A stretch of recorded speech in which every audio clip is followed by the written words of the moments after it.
Everyone knows the importance of breast cancer screenings and the benefits of early detection for survival of early-stage breast cancer. But people may not know that up to 1/3 of the patients who had early-stage breast cancer will subsequently develop advanced disease. Here to educate us on the risk factors and treatments are Dr. Denise Yardley and two-time breast cancer survivor Ivis Sampaio. Good morning, ladies. Good morning. Good morning. It's great to have you on, and Ivis, we're going to get to your story in just a bit. Doctor, I want to start with you. What makes advanced breast cancer different than the early stage kind? So for the early stages, which refers to stages 1 through 3, with a combination of surgery and/or radiation therapy, chemotherapy, or anti-estrogen therapy, those patients can be expected to be rendered cured of their disease. And as you mentioned, about 1/3 of those will have a development of distant disease at a later time point, and a small group actually present that way. The difference is, while we have lots of treatments for advanced breast cancer patients, like our new FDA approval of Kisqali on March 13th, those patients, while treatable, are not yet known to have a cure for their advanced disease. And so thankfully, though, there's a new class of medicine that may address this, right? Correct. And we have just welcomed the CDK4/6 inhibitors as a new class of drugs for oncology. In specific, the first drug in that class is approved for advanced breast cancer patients, like the Kisqali agent approved on March 13th. And what that really means is this is a new pathway for us to attack in the cell cycle of a cancer cell. It actually stops those cancer cells from being able to enter into the growth phase, so they're not multiplying and generating bigger tumors, new tumors. But I think what's really important for us to know is, from the clinical trial, we saw the standard for the first-line advanced breast cancer patients, which was anti-estrogen therapy for those hormone-positive patients.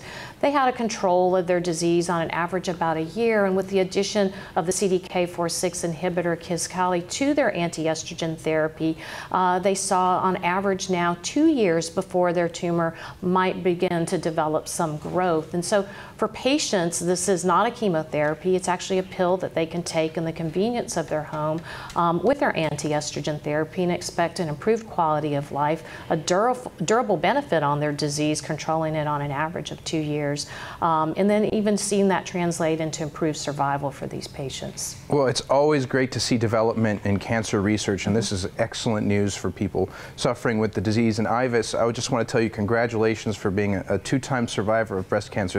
It's an incredible achievement, and I'm glad to see you here and healthy. What does it mean for you, someone who experienced this, to have this new treatment option available for people? Well, I personally am an early breast cancer survivor, but the metastatic community, late stages, they need new treatments. They need to be able to extend their lives, and having new treatments provides this hope for them.